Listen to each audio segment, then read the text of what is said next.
السلام علیکم ورحمۃ اللہ وبرکاتہ۔ سامعین، ناظرین، آج آپ کے سامنے ہیضہ اور پیچس، دست، قے، یہ جتنی بھی علامتیں ہیں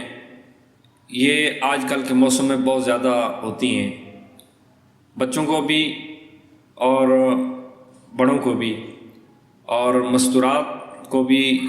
یہ قے بہت زیادہ ہوتی ہے۔ سر سے لے کر پاؤں تک کے تمام امراض کے لیے طب صابری یوٹیوب چینل کو سبسکرائب کریں۔ اگر آپ ویڈیو میں دیا گیا نسخہ خود نہیں بنا سکتے تو اس واٹس ایپ نمبر پر رابطہ کر کے نسخہ آرڈر پر بنوائیں۔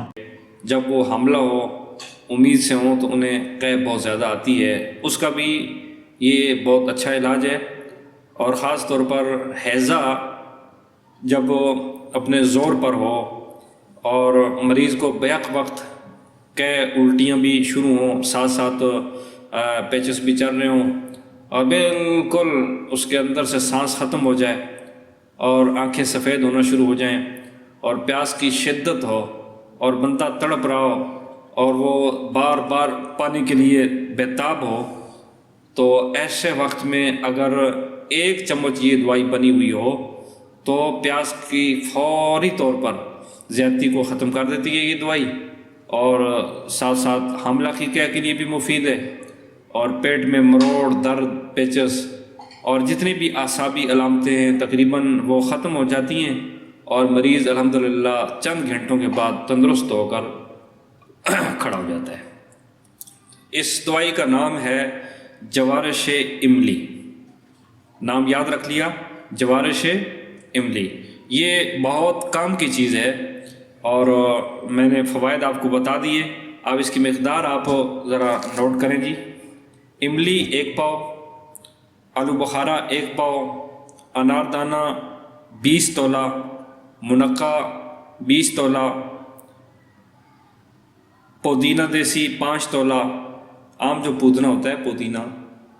5 تولہ، سونڈ 5 تولہ، زرشک 10 تولہ، آملہ یہ بھی 5 تولہ ہے، 7 لیمبو یہ 5 تولہ، اور اگر 7 لیمبو نہ ملے بازار سے تو آپ تازہ لیمبو کا بھی عرق نکال کر اس میں ڈال سکتے ہیں، اور چینی ہے 3 کلو۔ اب بنانے کی ترتیب یہ ہے، رات کو املی اور آلو بخارے کو مناسب مقدار کے پانی میں بھگو دیں، اور صبح ہاتھ کے ذریعے ہل کر اس کو ہلا کر املی اور آلو بخارے کی گٹھلیاں الگ کر دیں، اور یہ جو جتنا بھی مواد ہے اس میں اور پانی ڈال دیں اور خوب ہاتھ کے ساتھ ہلائیں، اور پھر اس کے بعد آپ اسے چولہے پہ رکھیں اور اس میں چینی ڈال دیں، یہ مواد بھی ڈال دیں اور ساتھ چینی ڈال دیں، اور ساتھ ہی 7 لیمبو اور باقی جتنے بھی ادویات ہیں یہ ساری اس میں کوٹ کر ڈال دیں۔ یہ خیال ذہن میں رکھنا کہ منقع کے بیج آپ نے نکالنے ہوں گے، اور باقی ساری چیزیں صفوف آپ ڈالیں، اور جب یہ زلال سا تیار ہو جائے، پک کر قوام گاڑھا ہو جائے اور تیار ہونے کے قریب آ جائے تو اس کو بند کر کے شیشوں میں سنبھال لیا جائے۔ فریج میں آپ رکھ سکتے ہیں، 2 سے 3 ماہ تک یہ اگر فریج میں ہو تو خراب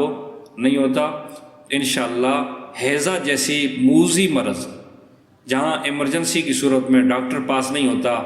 گاڑی نہیں ہوتی، اور مریض تڑپ تڑپ کا موت کے دہانے پہنچ جاتا ہے، تو ایسے مریضوں کے لیے جوارش املی آب حیات سے کم نہیں ہے۔ فوائد اس کے میں نے آپ کو پہلے بھی بتایا، بار بار سن لیں کہ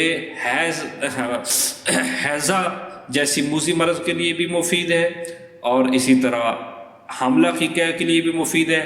بچوں کی قے کے لیے بھی مفید ہے، اور پیٹ کی مروڑ کے لیے بھی انتہائی مفید ہے، اور دیگر اعصابی رطوبات کی جو علامات ہیں ان کو ختم کرنے کے لیے شافی علاج ہے۔ نام ہے اس کا جوارش املی۔ سلام۔